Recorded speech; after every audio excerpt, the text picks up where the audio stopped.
Terpuji nama Tuhan. Hari ini kita kembali akan merenungkan kebenaran firman Tuhan yang saya mau beri tema menjadi jemaat yang berkualitas di dalam Kisah Para Rasul pasal yang kedua ayat yang ke-42. Mereka bertekun dalam pengajaran rasul-rasul dan dalam persekutuan. Membaca bagian firman Tuhan, hari ini kita diajarkan melalui jemaat gereja mula-mula yang adalah menjadi contoh yang baik bagi gereja Tuhan di zaman sekarang ini. Karena gereja mula-mula beranggotakan orang-orang yang memiliki kualitas hidup yang luar biasa. Oleh karena itu, jemaat mula-mula merupakan gereja yang bertumbuh secara pesat. Dikatakan dalam firman Tuhan bahwa gereja mula-mula mengalami pertumbuhan yang sehat karena kehidupan tiap-tiap pribadi anggotanya benar-benar menjadi berkat dan kesaksian bagi orang-orang di sekitarnya, sehingga mereka disukai semua orang. Kisah Para Rasul 2 ayat 47 bagian B. Ada keseimbangan antara pengajaran yang diterima dengan kehidupan mereka sehari-hari. Jadi bukan hanya jemaat yang mengerti firman secara teori, tetapi juga sebagai pelaku firman. Yakobus 1 ayat 22. Tetapi hendaklah kamu menjadi pelaku firman dan bukan hanya pendengar saja. Sebab jika tidak demikian, kamu menipu diri sendiri.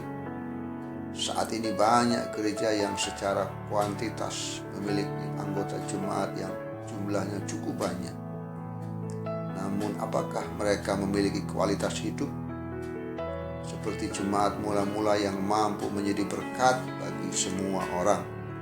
Ada beberapa hal yang dapat kita teladani dari pola hidup jemaat di zaman para rasul tersebut. Mereka adalah jemaat yang suka belajar dan meneliti firman. Mereka bertekun dalam pengajaran rasul-rasul.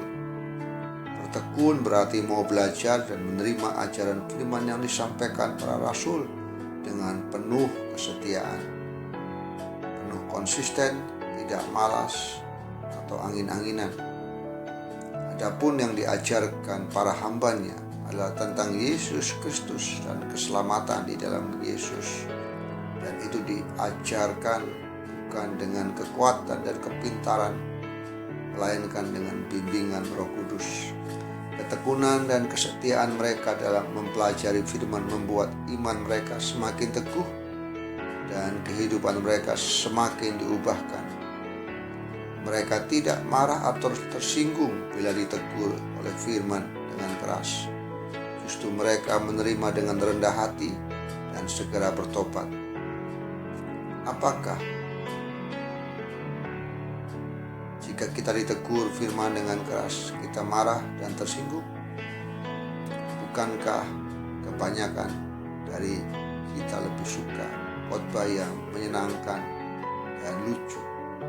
Hari ini, biarkan kita belajar dari gereja mula-mula untuk kita menjadi jemaat yang semakin berkualitas di hadapan Tuhan dengan cara dan teladan dari gereja mula-mula, yaitu mari belajar bertekun dalam pengajaran firman Tuhan, dan jadilah bukan hanya pendengar firman Tuhan, tapi jadilah pelaku firman Tuhan yang sungguh-sungguh, sehingga hidup kita boleh menjadi berkat. Tuhan Yesus memberkati.